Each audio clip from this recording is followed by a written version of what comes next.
So, Betty, can you tell me? I mean, most people grew up with Dr. Seuss. What type of Dr. Seuss fan are you?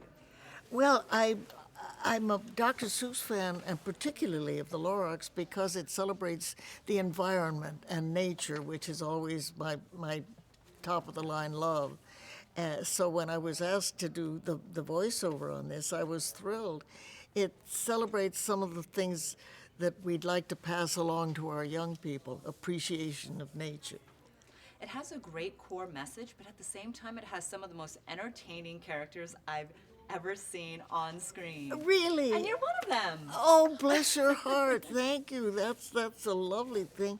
I haven't seen the entire put together yet, and so I can't wait to see it. But from when you're doing the voiceover, it looks beautiful. Yeah, I mean, the images are stunning, and there's a phenomenal, I mean, Illumination joined forces with some great voices like you and Zac Efron and, Taylor Swift and Danny DeVito. I mean, can you speak a little bit about that, about the combination of the people behind the scenes as well as the voices that voice the characters? Well, and we work alone. We'll come in and do our stuff, and then somebody else will come in and do their stuff.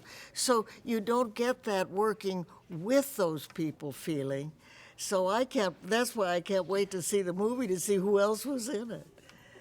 That's great. Well, I have to tell you that Illumination really amazed me because they not only did they do another Dr. Seuss movie, but they did Despicable Me, and they created these characters in the Lorax that are so entertaining and so sweet and so wonderful. So when you were doing your voiceover, did you see characters that you'd want to take from the world of the Lorax? Yes, yes. Who would you take, or what would you take from the world of the Lorax? Well, I think the environmental aspect of it, the fact that he was looking for trees and they tried to tell him how to find trees, and I wanted to go with him to look for the trees. And you did as Granny. I mean, your character wasn't in the Lorax, the book, but you were created and you brought it to life in the movie. Not only that, but you're Dr. Seuss's wife's favorite character. You're kidding, Yeah. no. But I just hope that he wouldn't resent the fact that I wasn't in the book and yet I was in the film.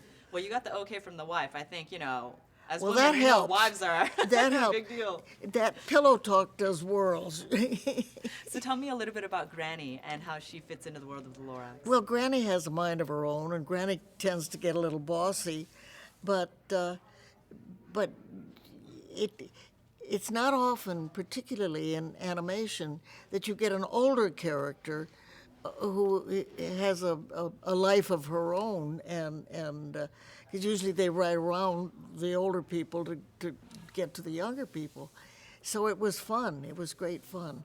And animation now has become such a science. It's incredible. So are you going to be taking your grandkids to see this movie? I don't have any grandkids. No, but I'll take my golden retriever. Will they let him in? I'd take my 3 dogs if they would. Yeah, what do you have?